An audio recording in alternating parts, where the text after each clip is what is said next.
कक्षा षष्ठ के भैया बहनों ध्यान देंगे। आज हम लोग सामाजिक विज्ञान पढ़ेंगे। तीसरा पुस्तक जैसे देख रहे हैं, सोशल एंड पॉलिटिकल लाइफ, सामाजिक और राजनीतिक जीवन। इसमें भैया बहनों हम लोग 2 अध्याय पढ़ चुके हैं। तीसरा अध्याय आप देख रहे हैं, सरकार क्या है, व्हाट इज गवर्नमेंट। ये ध्यान देने वाली बात है भैया बहनों कि हम सरकार के बारे में बहुत कुछ सुनते रहते हैं, लेकिन जब ये बात प्रश्न आता है कि सरकार किसे कहते हैं, तो हमारे मन में एक भावना जरूर आती है कि भाई जो देश के बारे में चिंतन करता है, देश के बने बिगड़े स्थितियों को संभालता है, जैसे कहीं सुनामी आना, कहीं महामारी हो जाना, कहीं बाढ़ आना, कहीं सूखाग्रस्त हो जाना, इस प्रकार के जो चिंतन करती है उसको हम सरकार कहते हैं। और उसे फिर समाधान करना, उसका निदान करना, उन्हें सहायता प्रदान करना, विभिन्न प्रकार के तथ्यों के साथ जो देश की सेवा करती है वह सरकार है। इतना ही नहीं बल्कि विभिन्न देशों से, अन्य देशों से अपने सीमाओं की जो सुरक्षा प्रदान करती है, उसके लिए हमारे सशस्त्र बल सेनाओं की एक टुकड़ियों के साथ उनको वहां पर तैनात करती है। इस प्रकार से देश की सीमाओं की रक्षा करती है, कराती है, उसे हम सरकार कहते हैं। ध्यान वाली बात। जैसे आप ले लीजिए अपने गांव की सरकार, अर्थात अपने गांव में एक प्रधान होते हैं जो आपके गांव का संचालन करते हैं, गांव के बने बिगड़े स्थितियों में उसको देखभाल करना और जिला स्तर तक उस कमियों को पहुंचाना, दूर करना, अर्थात एक तरह से जनता की सेवा करना, गांव के लोगों की सेवा करना। यह भैया बहनों सरकारी तंत्र है। अब यह जो है विभिन्न स्तरों पर काम करते हैं। जैसे एक छोटे स्तर पर गांव क्षेत्र, बड़े स्तर पर जनपद क्षेत्र, और बड़े स्तर पर प्रांत स्तर पर, और जैसे प्रांत स्तर पर मुख्यमंत्री सरकार चलाते हैं। जैसे अपने देश, अपने प्रांत के मुख्यमंत्री कौन है, कौन बताएंगे? योगी जी है। चलिए, तो प्रांत का संचालन जो है मुख्यमंत्री के हाथों द्वारा होता है, और इसी प्रकार से अपना ये देश का संचालन अर्थात प्रधानमंत्री। तो इस तरह से हम लोग इस पाठ में पढ़ेंगे कि सरकार किन किन कामों को करती है और इस स्तर पर सरकार के प्रकार क्या है, लोकतंत्र और राजतंत्र किसे कहते हैं। इन विषयों पर हम लोग चर्चा करेंगे और पढ़ेंगे कि सरकार किस प्रकार से बनती है। आप देखते हैं कि सरकार के कामगारों के अधिकारों की रक्षा की मांग, अपने अधिकारों की रक्षा की मांग करते हैं। जैसे कहीं प्याज की दर में उछाल होता है, किसी वस्तु पर, सामान पर ये दाम बढ़ता है, तो उसके बारे में सरकार चिंतन करती है, उसको कम करेगी, उसको नियंत्रण में रखेगी। सरकार जैसे मान लीजिए कि कहीं गांव में सूखाग्रस्त हो गया, तो देखिए इसमें दिया हुआ है कि 15,000 से अधिक गांवों को सूखाग्रस्त घोषित कर दिया, अर्थात उसमें उनको अनुदान देना पड़ता है, धन को और अन्य प्रकार की सुविधाओं को। इस प्रकार के से हमारी सरकार जो है सड़कों के बारे में, स्कूल के बारे में, शिक्षा के बारे में और सामाजिक सुधार के बारे में और उन्हें चिकित्सकीय व्यवस्था के बारे में, हर प्रकार के बारे में सरकार हमारे ऊपर अपने जो धन है उसको खर्च करती है और विभिन्न प्रकार से फिर जनता से वो टैक्स लेती है। इस प्रकार से सरकार टैक्स लेती है और हम पर वह टैक्स का जो धन है उसको किसी न किसी रूप में देश के प्रति, देश पर वो खर्चा करती है। इस तरीका से हम देखते हैं कि सरकार जो हमारे प्राकृतिक विपदा जैसे सुनामी, भूकंप और अन्य प्रकार के पीड़ित जो समस्याएं देश पर होता है उसको वह संभालती है और उसे समाधान करती है। इस प्रकार से वो एक नियम बनाती है देश में संचालन होने के लिए, कैसे हमारा देश ठीक से चले उसको नियम बनाती है कि प्रत्येक प्रांत में कैसे कैसे नियम बनेंगे, कैसे बसें चलेंगी, क्या उसका समय होगा, कैसे ट्रेन चलेंगी, कैसे हमारे ये चिकित्सालय कब खुलेगा, कैसे हमारे राजतंत्र में लोग काम करेंगे, कैसे हमारे जो निर्णयकर्ता कोर्ट कचहरी में जज हैं और उसमें न्यायाधीश हैं, कैसे कैसे कब उनका व्यवस्था होगी, कब उनका समय सारणी रहेगा, ये सबका निर्धारण सरकारी तंत्र के अंतर्गत आता है और उनके द्वारा संपन्न होता है।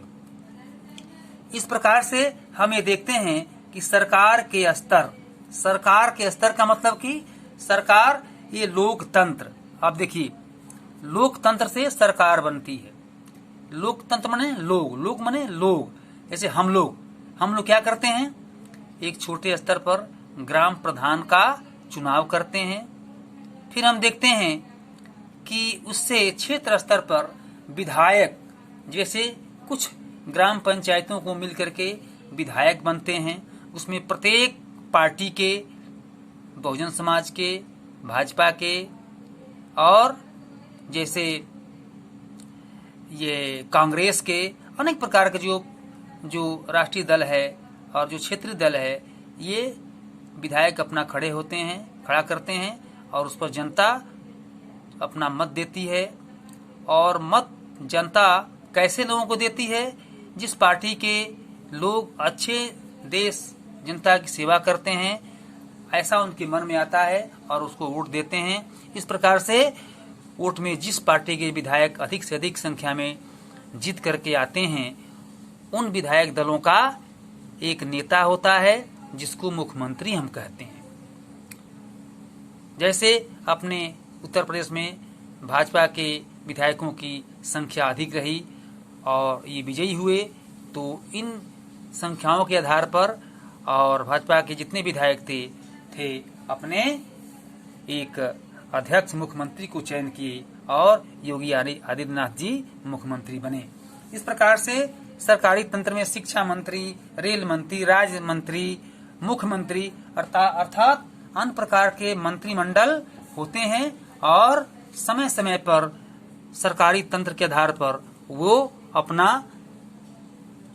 एक विधानसभा में बहस करते हैं और समस्याओं का समाधान करते हैं। ऐसे विचार को लेकर के हम ये देखते हैं कि सरकार हमारे इस स्तर पर काम करती है, राज्य स्तर पर और राष्ट्र स्तर पर, राज्य स्तर पर मुख्यमंत्री और राष्ट्रीय स्तर पर भी। जैसे हमारे राष्ट्रीय स्तर पर कौन बताएंगे, प्रधानमंत्री। ऐसे तंत्र के लोग हमारे सरकारी में काम करते हैं और देश की रक्षा। भैया बहनों, सबका एक ही उद्देश्य है, देश की रक्षा और जनता की रक्षा। इस प्रकार से हम ये देखते हैं कि सरकारी तंत्र के लोग किस प्रकार से हमारे देश के लिए अपने नियमों को बदलते हैं और नियमों में सुधार करते हैं। आइए हम एक चीज को और देखते हैं, सरकार एवं कानून। अब देखते हैं कि लिखा है सरकार एवं कानून। सरकार क्या है और कानून कैसे बनता है। तो हम देखते हैं कि कोई सरकार, जैसे आप कानून बनाने के लिए, जैसे हम उस चीज को किसी काम को नियमबद्ध से नहीं करते हैं तो सरकार क्या करती है, उस पर अपना कानून बनाती है कि यह काम इस प्रकार से होगा। जैसे हमको टैक्स देना है, हम टैक्स नहीं देते हैं तो वह टैक्स के लिए एक नियम बन जाता है। तो इस प्रकार से सरकार क्या करती है, एक कानून बनाती है। जैसे अभी आप देश में देख रहे हैं एक महामारी जो कोरोना के नाम से प्रचलित है। अब इस पर यदि देश की जनता अर्थात हर व्यक्ति यदि अपने अपने वक्तव्य के द्वारा वो नहीं मानते हैं, अर्थात कहीं न कहीं अन्यत्र जाते हैं, चलते हैं, कहीं निकलते हैं, कहीं घूमते हैं, तो क्या करना पड़ता है, सरकार को बाध्य होकर के उस पर एक कानून बनाना पड़ता है, उस पर एक नियम बनाना पड़ता है कि बस इतने से इतने बजे तक चलेगी, दुकानें इतने से इतने समय तक चलेगी और ऐसे ऐसे लोग नहीं निकलेंगे। इस प्रकार के जो हम देख रहे हैं समाज में जो परिवर्तन होता है, उसके आधार पर सरकार अपना विचार व्यक्त करती है और ये नियम बनाती है। तो इस तरह से हम देखते हैं भैया बहनों कि देश में लोकतंत्र और राजतंत्र ये दो प्रकार की सरकारें काम करती हैं। और राजतंत्र का मतलब ये हुआ कि जो राजा का चुनाव करते हैं और राज्य पर राजा का अधिकार होता है। इस प्रकार से राजतंत्र, सरकार के प्रकार में लोकतंत्र और राजतंत्र, ये दो प्रकार के सरकार की व्यवस्था होती है। लोकतांत्रिक सरकार, आप देखिए हम जानते हैं कि हमारा भारत क्या है, एक लोकतांत्रिक राष्ट्र है। भारत एक लोकतंत्र है। इस लोकतांत्रिक व्यवस्था को पाने के लिए हमने लंबी लड़ाई लड़ी। संसार में और भी कई देश हैं जहां लोगों ने लोकतंत्र लाने के लिए संघर्ष किए हैं। उस पर ऊपर बताया जा चुका है कि हम लोकतंत्र के बारे में किस प्रकार से अपने विचारों को व्यक्त करते हैं, लोकतंत्र कैसे बनता है, कैसे इनकी चुनाव होती है, ये सब बताया जा चुका है। इस तरीका से हम ये देखते हैं कि हमारे इस लोकतांत्रिक सरकार में पहले जो है किस प्रकार के कैसे कैसे लोगों को मत देने का अधिकार था। हम यहाँ आते हैं, इसमें वही बताया गया कि हम जैसे पहले भारत में आजादी से पहले बहुत ही कम लोगों को वोट देने का अधिकार था। अब तो भैया बहनों चाहे कोई गरीब हो, कोई अमीर हो, किसी कास्ट का हो, जो 18 वर्ष की आयु पूरा कर लिया है वह मत देने का अधिकारी है। परंतु ऐसा नहीं था। गांधी जी ने इस पर आंदोलन किया और विचार किया कि कैसे लोगों को वोट देने का अधिकार होगा। तो सबसे पहले जमाने में जो लोग अमीर थे और जो लोग अच्छे घर के थे उन्हें ही वोट देने का अधिकार था। लेकिन जिनका चरित्र जो ठीक हो चाहे न हो, लेकिन वो वोट देते थे। जिनके पास संपत्ति होता था, जिनके पास शिक्षा होती थी, वही वोट देते थे। लेकिन भैया बहनों आज ऐसा नहीं रह गया है। जो अशिक्षित है, जो बूढ़े हैं, जो 18 वर्ष से तक के ऊपर के आयु वाले हैं, वो सभी मत दे सकते हैं, चाहे वो किसी कास्ट के हों, गरीब हो, अमीर हों। तो इसमें हम लोगों ने ये देखा कि हम अपने सरकारी तंत्र में राज सरकार बनाने के लिए हम ऐसे ऐसे लोगों का हम चुनाव करते हैं और ऐसे ऐसे लोग वोट देने के अधिकारी बनते हैं। इस प्रकार से लिखा हुआ है वोट, देखो वोट वोमेन। अब वोट फॉर वोमेन अर्थात ऐसा नहीं कि हम केवल मैन को वोट देते हैं, ऐसा नहीं। वोट फॉर वोमेन अर्थात हमारे इस तंत्र में औरतें भी खड़ा होती हैं। जैसे आप देखते हैं कि सुषमा स्वराज जो भी अभी चल बसी, और इसके बाद आप देखते हैं कि ये वाणिज्य मंत्री बनी हुई हैं। आप देखते हैं कि पहले इंदिरा गांधी थी। ऐसे ऐसे हमारे महिलाओं ने इस तंत्र में वे लोग अपने खड़े होकर के और सरकारी तंत्र में अपने सरकार के द्वारा जनता की सेवा करने में तत्पर हुए। तो भैया बहनों इस प्रकार से हम ये भी देखते हैं कि जैसे एक लाइन में खड़ा किया गया, उसमें महिलाएं पुरुष सब खड़े हुए थे और वोट देने का उनका सबका अपना अपना एक अधिकार है। अर्थात जितना उनका अधिकार है उतना पुरुष का भी अधिकार है, उतना महिलाओं का भी अधिकार है। इस प्रकार से अधिकार में सब बराबर हैं। अतः हम ये देखते हैं कि लोकतंत्र में एक ऐसा अधिकार जो सबके लिए उपयुक्त और बराबर हो।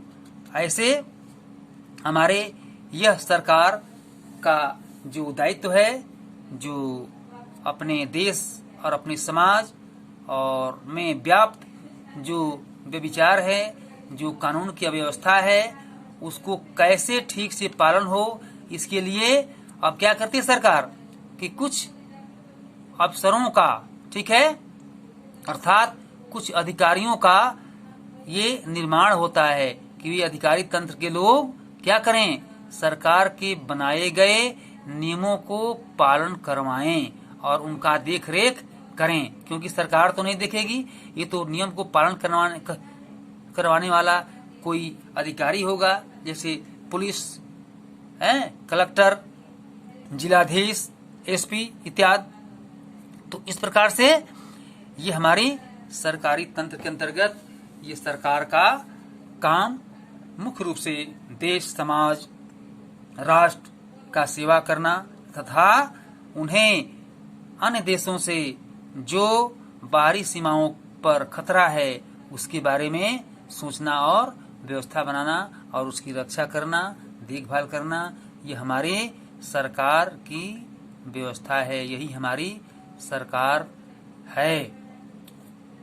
तो इस प्रकार से भैया बहनों सरकार के बारे में आप समझाएंगे, सरकार का कर्तव्य क्या है, सरकार में कैसे कैसे लोग रहते हैं,